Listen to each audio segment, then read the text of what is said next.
Hello! Fuck, it's the Aubrey Show with a special guest star editing my own stuff. My own stuff. My own stuff. Build Boom, scop, me up, boom, tear scop, me boom, down scop, like a boom, scop. skyscraper. Hey guys, and welcome back to the Aubrey Show. This is the show. This is the show, the only show where our hosts resemble human-like qualities, but never truly possess them.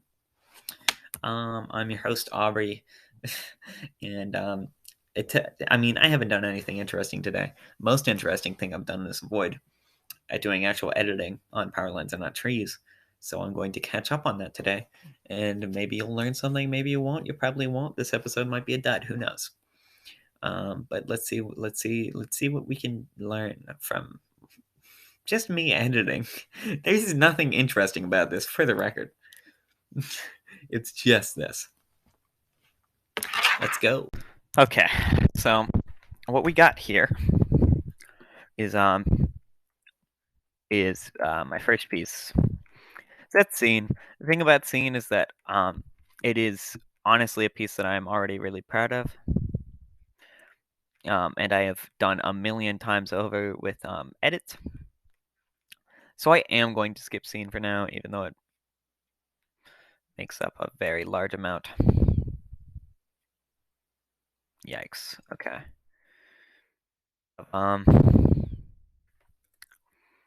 There it is. That should fix just about everything.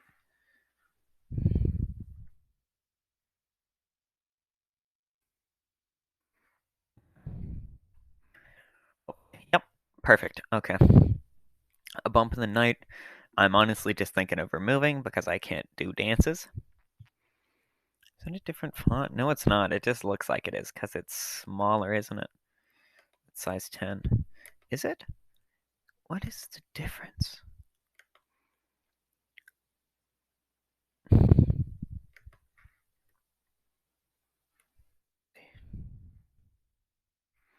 Is there not a difference in fonts?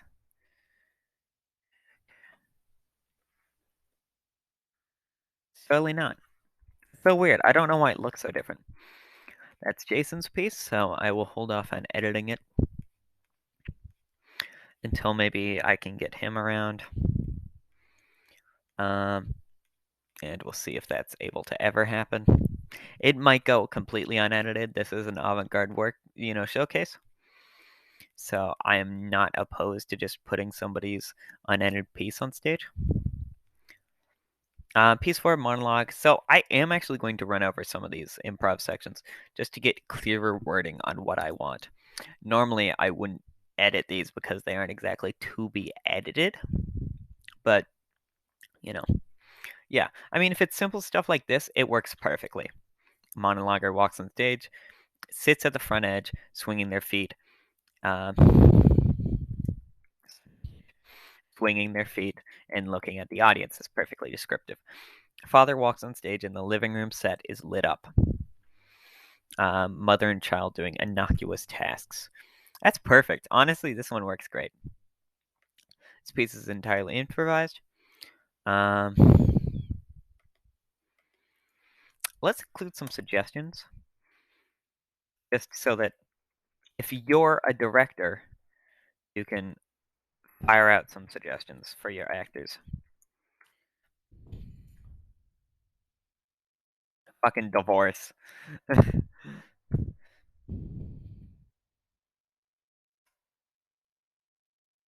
Yeah, so, just stuff like that. So you can say to your actors, divorce, promotion, etc. They can be like, I know what you mean, because a good actor should hopefully be able to pull this off. I don't know, we'll see. Nobody has ever done this before. So, that's what it's all about. So I gotta delete that so I can keep good track of this.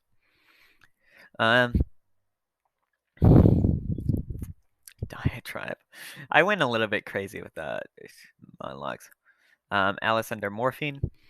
Full honesty, this piece is perfect. And I just realized I am going to have to go over the writer ones. So let's see if those hold up. I do know I've already edited the scene one a bit, the writer one for scene, but not as much as the rest of scene, so.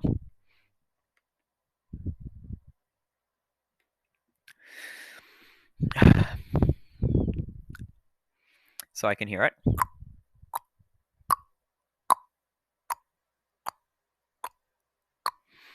This is a story about friends and how friend groups work. Especially when people are emotionally involved, it can be hard to bind people together without a couple knots in the rope. Those knots can often be nigh impossible to work out. Some greater men may take the stance that these and some greater men may take the stance that these knots are fine, easy to work around, and what's important is that with the knots, the bond is still sturdy enough to accomplish its goal. But let's be honest here. Let's be completely honest here. Take out that completely as redundant and it doesn't work. Let's be honest here. Even some of the best friend groups can fail to overcome every obstacle life puts forward towards them. So if you can't untie all the knots and you can't reach all the goals, why have these friend groups in the first place? It's innately futile, is it not? Eventually it will all fall apart. So I created it all. In the first place. Damn it. Oh, I already used...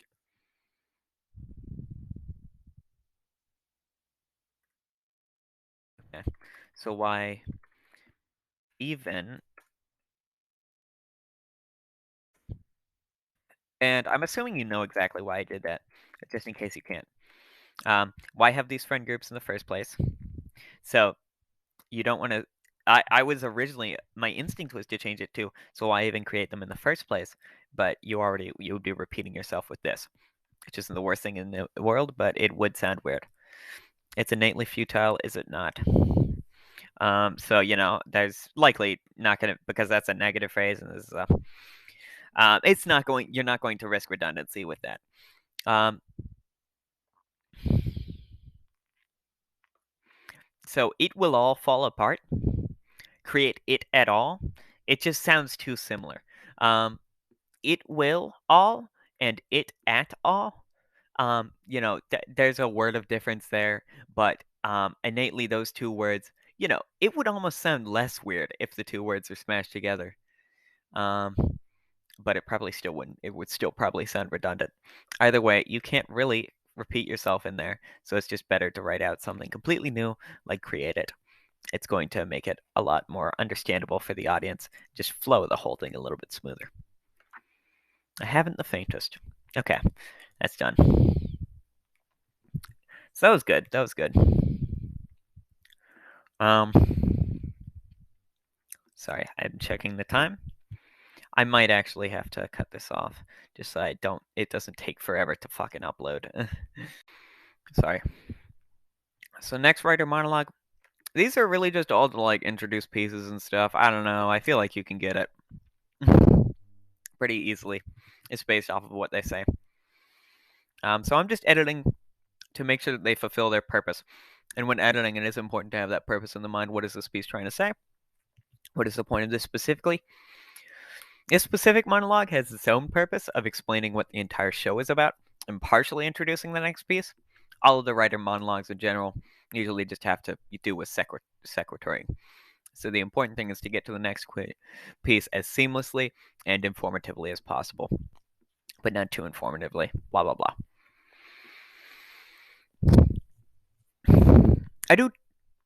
I truly do hope you enjoyed my story. Hmm.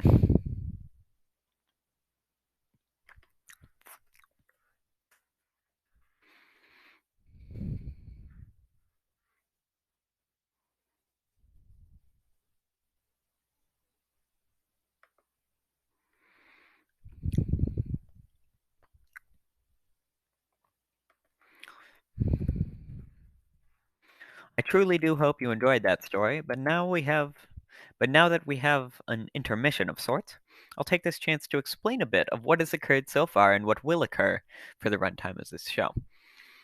So, I mean, any fucking writer can point out how nice that is.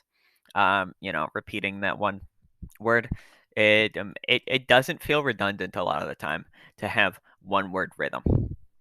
I know you can keep like multi-word rhythm. It's just, usually you'll know when it sounds weird. Someday I will figure it out for myself.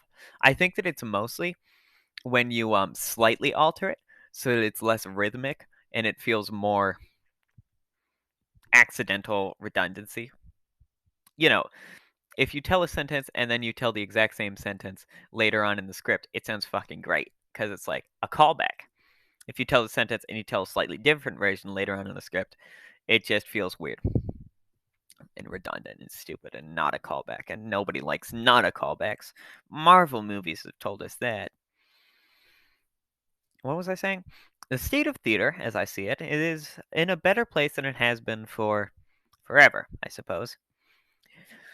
And it is in the ad, and it is in the aforementioned, this aforementioned state. So it will be this instead of the. And it's in this aforementioned state, this age of black box, metascripts, and absurdist comedy, that I would like to unveil my favorite collection.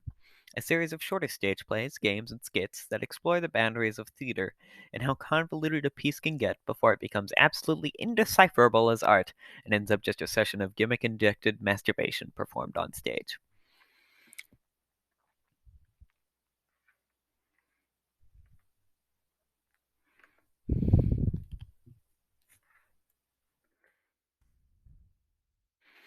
And mighty. Does that just need more words to lead up to gimmick injected masturbation, which is a great phrase, but it needs a bit of a lead in, I think. So let's see how that goes. A series of shorter stage plays, games, and skits that explore the boundaries of theater and how convoluted a piece can get before it becomes absolutely indecipherable as art and ends up just a session of high and mighty gimmick injected masturbation performed on stage.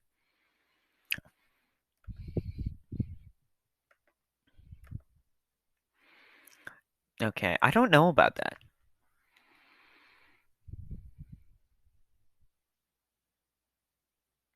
A series of shorter stage plays, games, and skits that explore the boundaries of theater and how convoluted a piece can get before it becomes absolutely indecipherable as art and ends up just a session of high and mighty gimmick injected masturbation performed on stage.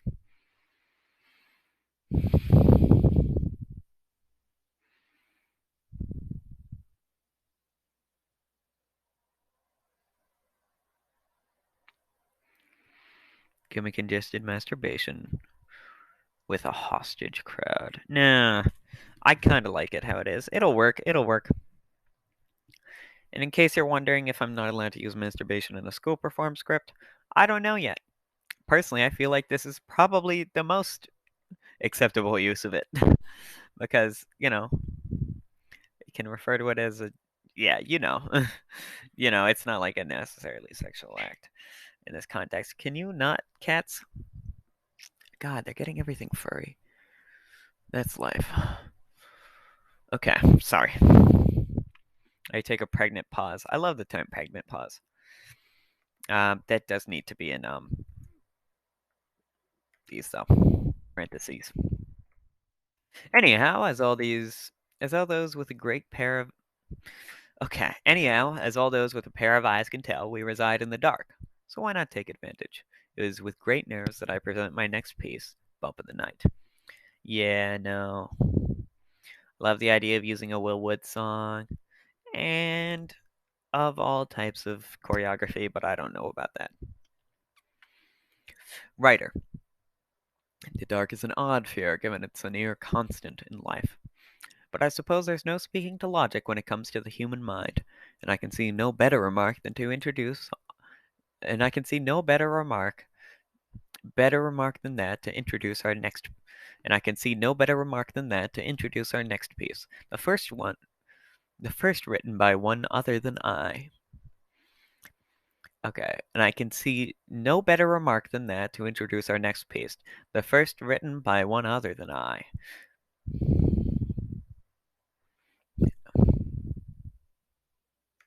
Anyone other than myself.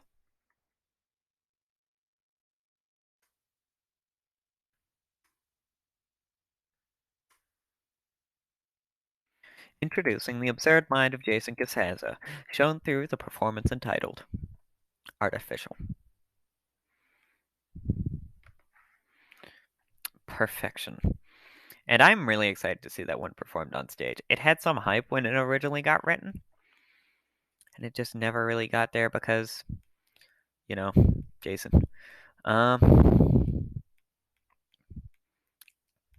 it's a decently lengthy piece. And there's monologue, which I already fucking praised. Let's do another cut. Um, so this is just a simple older monologue. These are very boring to edit, really, because they're all the same thing, but whatever. I guess that's what it's like editing anything else. Because anthologies are kind of weird. Oftentimes, when viewing such a stark portrait of family life, one can desire something with less connection to reality, so to speak. A work of fiction, a classic, perhaps. Someone, some in the audience may remember the good old tale of Alice in Wonderland, but allow me to introduce an all new take inspired by Zoe Merlot,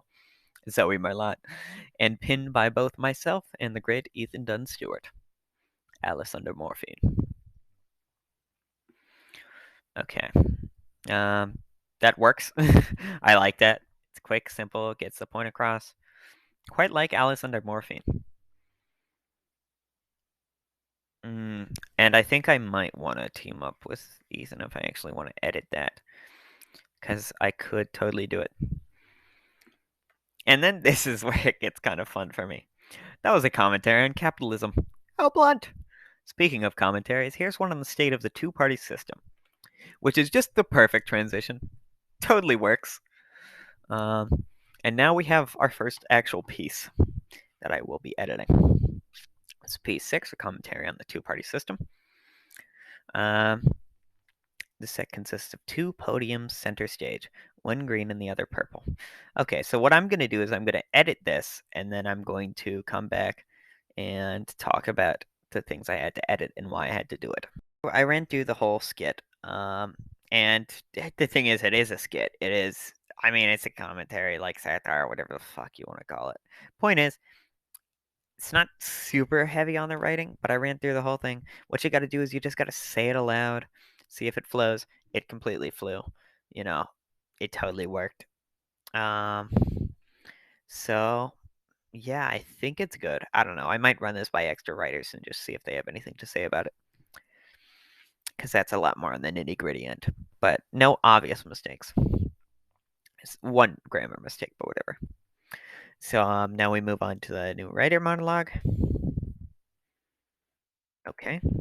I don't know what I'm doing with my colons in this piece.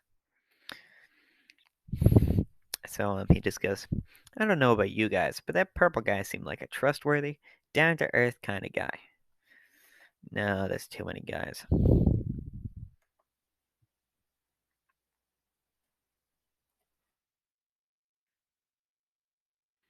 And candidate, because it is about the two-party system. That purple candidate seemed like a trustworthy, down to earth kind of dude. He even got a cookie. Don't know how to spell candidate. Oh, that is going to kill me later. This is on public record. Anywho, let's get the dirty taste of politics out of our mouth with our final piece. I just realized how funny that is because this is about Obama and Stephen Hawking. Okay. So Obama is in that one. Anyways, that piece fucks. I'm sure that it needs absolutely no checks at all. Don't know why that is like that. Um, and that leads us to intermission. All right. So, in case you were wondering, the reason why I didn't just update the last one, check over it just in case. It is made with another person, so I like to get both of us in the room when we are editing that, or at least in a call, just so that full consent. I know what we're both kind of going for in the piece, even though that was a collaborative one, so it's not as taboo as just messing with somebody's out of nowhere. Um, but yeah, we got to intermission, which is all I needed. Like genuinely, I might not be doing anymore for a bit. If I can. I can try and get some people together to update both of ours. But all in all, rating success. Thank you for being here with me when I picked out absolutely nothing super important and mostly just nitpicked my own work. um, that rough draft was very, very unrough due to how it was created. Um, so yeah, that concludes everything. Your homework for today is to look deep inside of yourself and reconcile with the fact that at heart you likely are a terrible person. Nobody is genuinely finished. I don't think that you can reach that point. Um, and most people are far from it. Um, so definitely try and find how you are evil innately, and maybe seek out to change that. Maybe you don't. I don't know. Your homework is just to find it. So I'll see you. Bye. Build Boom, ska, me up, boom, tear ska, me boom, down ska, like a boom, ska, skyscraper. boom, Build ska, me up boom, and ska, boom, tear down ska, these boom, ska. joining It's a ska walls. song, boo doo boop Fucking, booms. it's a This is not the streetlight rhythm of a ska manifesto song. song.